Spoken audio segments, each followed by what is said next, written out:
అందరికీ నమస్కారం. చిత్తూరు పట్టణంలో 1976లో ప్రారంభించిన ఈ గణపతి వినాయక చవితి రోజున ఏదైతే 50 సంవత్సరాలు పూర్తి చేసుకుంటుంది, రేపు రాబోయే వినాయక చవితి సందర్భంగా ఎంతో ఘనంగా చిత్తూరులో గంగమ్మ జాతరకి ఈక్వల్గా పోటీ పడి వినాయక చవితిని జరిపిస్తారు. సో ఆ వినాయక చవితిలో ఎస్పెషల్లీ ఇక్కడ ఈ ఒక 39 డివిజను 40, 41, 42, 43 అలాగే 38 అండ్ 44 కూడా డివిజన్లు అన్నీ అటాచ్గా ఉంటాయి. సో చిత్తూరు ప్రజలకి గంగమ్మ జాతర ఎంత ఫేమస్సో ఇక్కడ ఈ వినాయక చవితి కూడా అంతే ఘనంగా జరిపిస్తారు ప్రతి సంవత్సరం.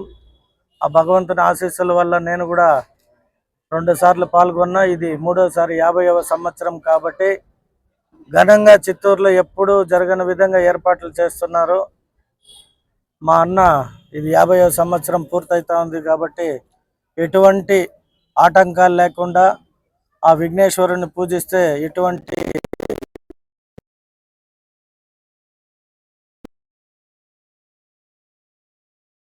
విధంగా ఘనంగా ఏర్పాట్లు చేస్తున్నాడు కాబట్టి ఆ భగవంతుని ఆశీస్సులు వారికి వారి కుటుంబ సభ్యులకి ఉండాలని, దీనికి సంబంధించిన మెంబర్లు ఎవరైతే ఈ కార్యక్రమంలో పాల్గొంటారో వారికి వారి కుటుంబ సభ్యులకు కూడా నా ప్రత్యేక ధన్యవాదాలు తెలియజేస్తూ, ఈ వినాయక చవితితో చిత్తూరు ప్రజలకు మంచి జరగాలి, మంచి జరుగుతుందని భావిస్తూ నాకు కూడా ఆ స్వామి ఆశీస్సులు వీరందరి ఆశీస్సులు ఉండాలని మనసా వాచా కోరుకుంటూ ఆల్ ద బెస్ట్ అన్న.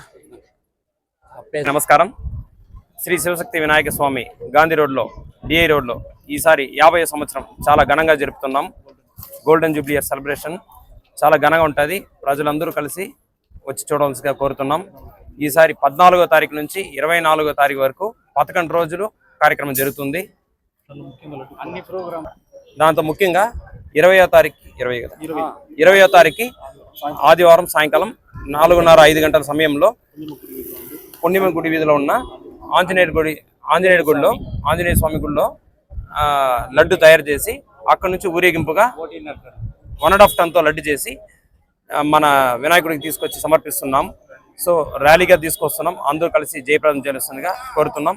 అలాగే 24వ తారీఖు నిమజ్జన కార్యక్రమాలు ఉంటుంది. సాయంకాలం 5:30 గంటలకు స్టార్ట్ అవుతుంది. 10:30-11 లోపల నిమజ్జన కార్యక్రమాలు జరుగుతుంది. 24వ తేదీ నిమజ్జన కార్యక్రమాలకు ముందు లడ్డు యాలం జరపబడుతుంది. తొలి పూజ జరిగింది. తొలి పూజ ఎమ్మెల్యే గారి చేతులారా ప్రారంభమైంది. అన్ని పూజలకి అందరూ వచ్చి కలుసుకోండి.